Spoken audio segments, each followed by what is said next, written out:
Hi guys, and welcome to Edupride's first episode of a series of Edupride videos that will be showing on our Facebook page. Now, I want to say first, why are we showing these videos? Because there has been some new updates from the Malaysian Ministry of Education, which we feel is important for you to know. So basically, to get things started, what is the number one thing that has changed in Malaysia? Okay, first is there have been new rules, new laws basically, that now require Thai students to pass an English examination in order to further their studies in Malaysia, right? So even if you're enrolling in a private university or a public university, as long as it's in Malaysia, you must have an English examination pass. All right, now there are actually 6 different English examinations you could do, but there are 2 main ones, which are IELTS and TOEFL, which we'll be talking about in the second and the third part of this series. Now, the first thing is that if you're choosing to study IELTS or TOEFL, all right, there are basically 2 places to study that. Now, Edupride offers services if you want to study them here in Thailand or in Malaysia.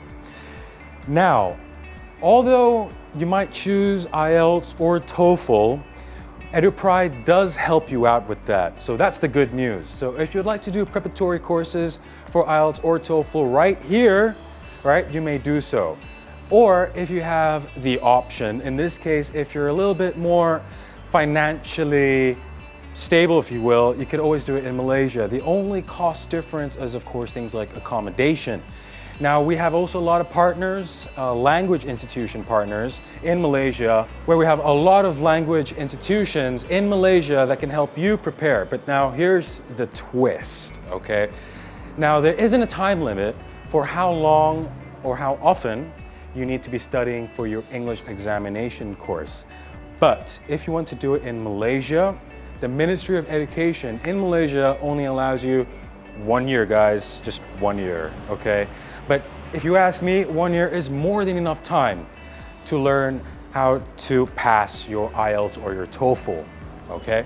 And one of the advantages in studying in Malaysia, right, is that you'll basically be in an English-speaking environment. So that would help accelerate your English skills a lot further as compared to, let's say, doing it here.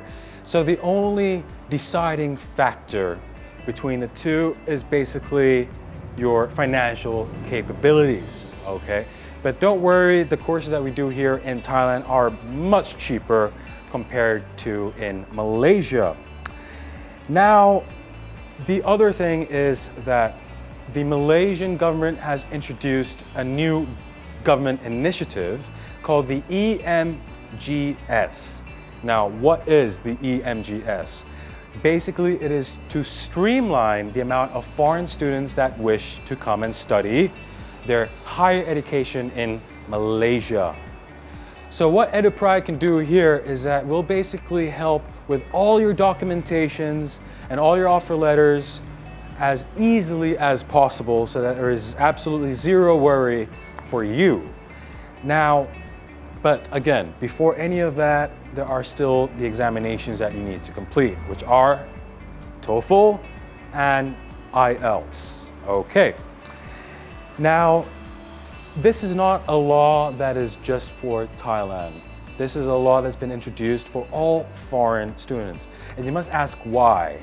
You know, because basically since last year, Thai students without an English examination were able to do their further studies in Malaysia. But so far that has been a big problem, especially for Malaysian universities, as they see a lot of foreign students enroll themselves in courses and then within 1 semester they find it too difficult, and with that they have to basically drop out. Now for a university, of course, the dropout rates are very important.